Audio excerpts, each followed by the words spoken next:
Hey guys, this is mindset coaching class number 1 for week 1 of round 4.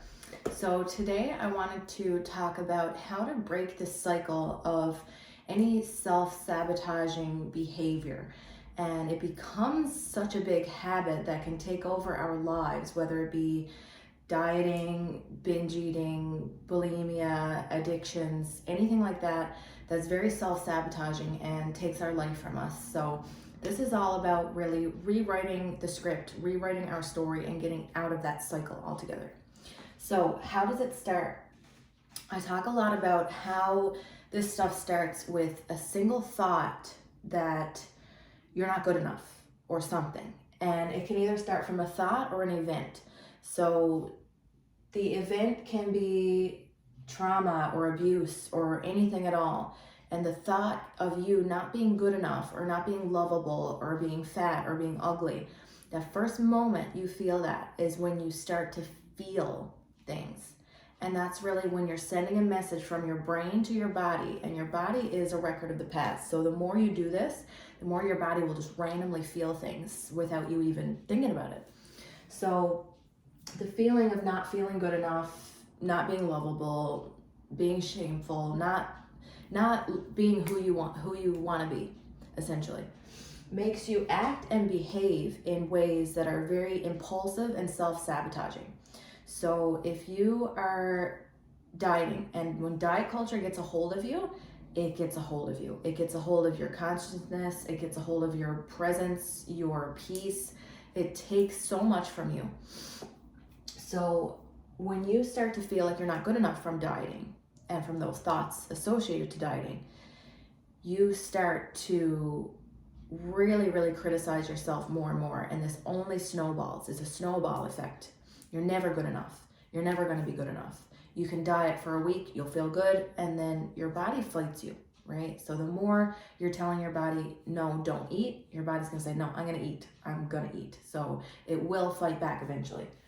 So with these impulsive and sabotaging behaviors of dieting and then overeating over and over again, you're confirming these feelings and thoughts that you're not good enough, that you are a failure, and these things. So the more you put those restrictions and pressures of dieting on you, and the more you can't keep it up, because you can't keep that up forever. You're confirming that you're not good enough. You're confirming that you're a failure. You're confirming that you don't have willpower. So these things get deeper and deeper rooted into your identity and who you are and who you think you are, that it becomes very hard to break over time. So there's so much pain associated in this space when you're trying to diet and your body fights you, overeat, failure. You're confirming that over and over. So much pain, so much exhaustion happens that you start to suppress yourself. You start to become a shell of yourself, because when we feel so much pain, our bodies don't want to feel it. So eventually we just shut off, and we aren't connected to people. We aren't connected with who we are, where we are. We are just in our minds in this cycle up here, and it's back and forth, back and forth. It seems never ending when you're in it. But how do we fix this? That's what we're all about. How do we fix this? We fix it by looking at the root. So the root cause is thoughts. Thoughts are what tells your body to feel something. It's a message to the body. The body collects it, stores it away. The body's a record of the past. Your body is your subconscious mind. So we have to reprogram these thoughts and feelings by really focusing on what thoughts we put our energy into and what thoughts we don't put our energy into. So if we have a thought that is a part of the old self, you're not good enough, you're not worthy, you're going to have to settle for this life, you're not going to have the life that you want to have. These thoughts keep you feeling who you are in the old self. So it's really about reprogramming those thoughts. So stop giving energy to those thoughts and start giving energy to, I'm good enough, I'm worthy, I'm beautiful, I'm amazing. And first, that can feel very uncomfortable. When I talk to my clients about falling in love with yourself, it can make them feel very uncomfortable. So the goal is to really get them away from feeling uncomfortable and become so in tune with that feeling and so just feeling good about that feeling, about the idea that you love yourself, that it doesn't make you uncomfortable anymore. It doesn't make you feel like I shouldn't, because if you feel like I shouldn't love myself, that's a part of the old self that tells you you're unworthy, you're not good enough, those things. So you really have to let go of those thoughts and feelings and start feeling these new feelings of I am good enough and I do want better for myself and I can have better for myself. So when you think these thoughts, these new thoughts with the new you are telling your body, I'm good enough. I deserve a good life. And those thoughts make you feel really good. So they really program good feelings into your body, which makes you have positive behaviors. We are all energy beings. If we are focusing on negative energy, we are growing negative energy. So if we think I'm no good, I'm a piece of shit, and we put our energy into that, we grow shit. We grow bad energy, negative energy, and it just comes back to us. Vicious cycle. So we want to break that cycle. So when we have these good thoughts that lead to good feelings, it leads to positive behaviors, and it leads to confirmations, and it leads to affirmations, and consistent confirmations and affirmations that you are good enough really makes this become the new you. So first, it really feels like 90%. Well, first it feels like 100% of you is up here. And then as you start to trickle away from these thoughts and feelings and behaviors, you start to feel like, okay, 90% of myself is the old self. 10% is the new self. I'm really trying to force this new self. Fake it till you make it type thing. Then 80% is the old you. 20% is the new you. 70% is the old you. And it keeps going down. 60% is the old you. And then eventually it's just like a residual feeling. Like for myself, I'll give you an example where I give myself full freedom to eat what I want, when I want. And ideally, I do like to feed my body with good food, good nutritious food that makes me feel good and makes my body feel fueled. But sometimes I have pizza, sometimes I have cake, sometimes I have ice cream, and that's fine. I'm okay with that. My mental is good with that. But when I wake up in the mornings and I feel groggy, that is a body reminder. And the body's a record of the past. It's a body reminder of what I used to be. So I woke up this morning and I felt off. And I said to Shane, I said, I feel off. I feel weird. My mind is okay. I'm not thinking about anything. And we talked about it. And it's because where I ate shit for a few days this week, my body felt groggy and my body felt like the old Steph that whenever I would feel groggy and like I overate, I would beat myself up. And that would be a pattern of where I'd suppress myself because there'd be so much pain and so much self-loathing that I just didn't want to feel it anymore. So I would suppress myself. So I woke up, I was really closed off. I was really suppressed and quiet and not really saying anything. And once I really realized that it's my body's way of revisiting the past, I used to feel like that when I would overeat and I would not eat healthy food and I would go off my diet. I'm not on a diet now, but back then, if I would go off my diet, I would feel all this pain and self-loathing, so I would suppress. So even though I didn't have any negative thoughts this week, my body is a record of the past. So my body woke up feeling groggy and gross, and that triggered me to suppress. So that's a really incredible thing. And it really makes you realize that like I still have maybe 5% or 2% of the old me there. But before, when it was 100%, it would control me, it would consume me. And I would wake up and I would feel that body tension, I would feel that body anxiety and that discomfort and instantly feel like you're not good enough, you messed up, you're a failure, you got to start your diet again today. All these old self thoughts, that was me 100% back then. But now when I have times where I don't feed my body what it wants and I don't feed my body the nutrients that it needs, my body still feels that because it holds that record of the past. So it's really incredible when you realize how much you train your body from your mind. It starts with your thoughts, and you're training your body to feel these anxieties, to feel these discomforts and tensions that you don't even realize you're doing. You don't even realize you're programming yourself. And by the time we're 35 years old, 95% of our identity is hardwired into our brain and our body, and 5% of our consciousness left that wants better for ourselves and wants peace and wants joy and happiness and to be present with our families. Doesn't really seem like it stands a chance, because 95% of you is hardwired into your brain and body already. So when you're practicing this, fixing the root, changing your thoughts, changing your feelings, changing your behaviors, and feeling those confirmations that yes, I am good enough, I am beautiful, I am amazing, I am a good person, it leads you to being more open and free.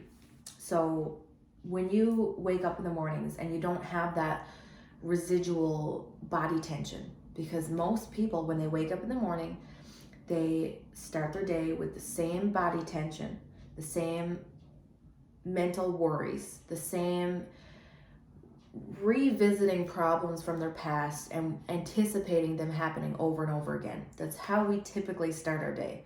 But when we work on fixing the root, changing our thoughts, changing our behaviors, rewriting our body's program, reprogramming ourselves, we start to be more open and free and compassionate, because those are the feelings that we are inviting in. But when we're closed off and suppressed, we are not allowing that love in. We're not allowing peace in. And we are actually our most vulnerable and weak when we are closed off. Because when we're closed off, we're more reactive. So when we're up here and we're closed off and someone says, "What are you eating today?" What do you mean? What do you mean, what am I eating today? You react to something because you're hiding all of this pain inside of you that you don't want to deal with and that you haven't dealt with. So if I was somewhere and I was overeating and someone asked me if I was binge eating, I would react. I would feel offended. So I would be defensive. But now I don't hold any pain. I don't hold any hurt inside myself. Only 5 or 2% of the old me remains, and that is the residual body feelings, where you wake up because something resembles the past and your body feels that, but your mind is not there anymore. My mind doesn't go through these thoughts of you messed up, you're a failure, you need to start your diet again tomorrow. My mind don't go there anymore, but the body still feels it, right? So eventually that is 100% of the past, and you don't have those residual feelings anymore. I still do, because it's recent for me. It was only a year and a bit ago that I was suppressed and I was a shell of myself, and I was hiding all of this misery and pain and self-loathing. So it's very recent for me. So I still feel that body tension, that whenever I have something that resembles the past, it comes up again. But the more you open up, the more you open your heart, the more you allow people in and not be scared, the more you really say goodbye to the old you. And the less reactive you are, the more responsive you are, the more collected you are. Like when you are a shell of yourself, you get more nervous, you get more anxiety, you have more depression, you have more low feelings than high feelings. But when you fix the root and you change your thoughts, you change your feelings, you reprogram your body, you feel more gratitude. You feel more higher frequency levels of consciousness. You feel more peace, you feel more joy, you see more opportunity, and you don't run from the opportunity. Whereas if someone asked me to speak years ago when I was closed off, shut off, miserable, in pain, I would be so anxious and so nervous about what people would think about me. I wouldn't put myself out there. I didn't want to put myself out there because I was too scared, because I was hiding all of this stuff behind my walls, right? But now when I have opportunities where people want me to speak for schools, people want me to talk on camera, people want me to do these things, I don't have that anxiety anymore, because I'm not hiding any pain anymore. I'm healed. And when you see that from someone, when you're broken, it can feel very like you don't believe it. Like when I was so closed off and in pain, I didn't believe people when they seemed happy and open and free and conscious and present and peaceful. Like I was like, they're delusional. Like I really didn't think it was possible to feel so present and happy, because I felt so much pain. I felt so much unworthiness and self-loathing and shame and guilt and all these things that I inflicted on myself.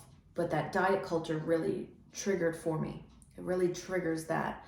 And that's why I want to get into the schools and talk to young people before they're influenced by diet culture. And they may be influenced by diet culture at this time, but they may not have been totally taken over by it. And when it takes over you, the same with addictions, it takes over your presence. It takes over your consciousness. It takes away from you being a good mother, like the best mother you can be, the best partner you can be, the best friend you can be, the best sister you can be, the best brother, whatever. It really takes a part of you.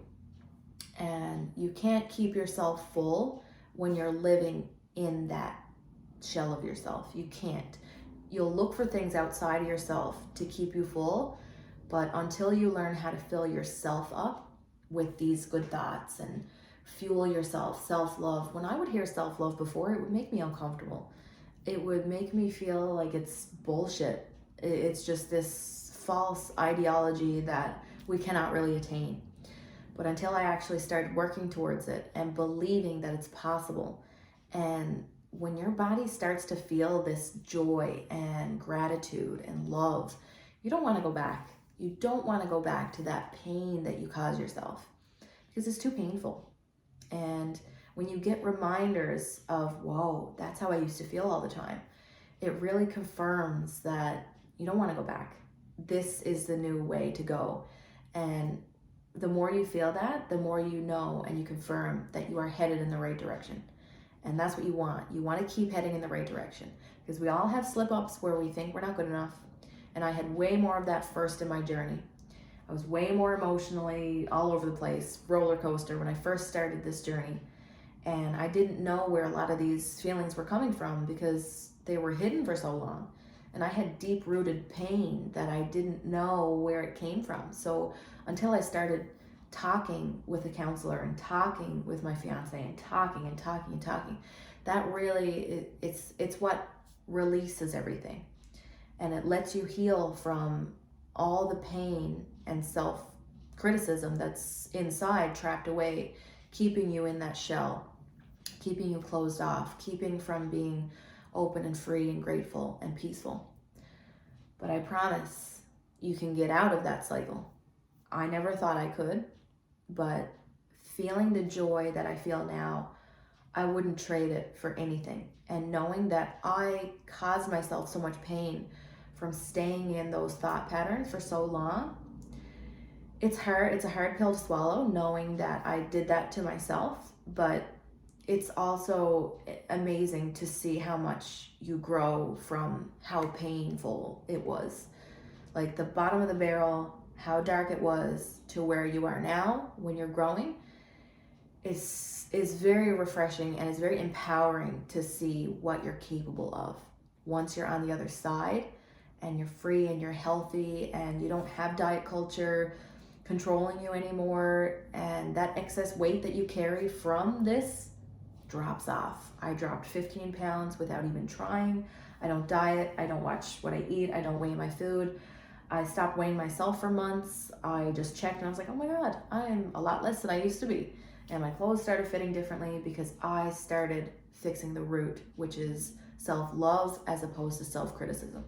And that's how you rewrite your story. It starts with how you view yourself and how you talk to yourself and how you nurture yourself. Once you start there, the rest is history. And that old you that was trapped and didn't feel good enough becomes a thing of the past. And I promise you can get there. And I promise you can get to that healthy, peaceful, happy self that you want to be and that you always deserve to be. So let me know what you think about this class. Let me know if you have any input, or feedback, or if anything resonated with you, please let me know. And let me know what you would like to see in our next week's mindset coaching class. Have a good day, guys. Bye.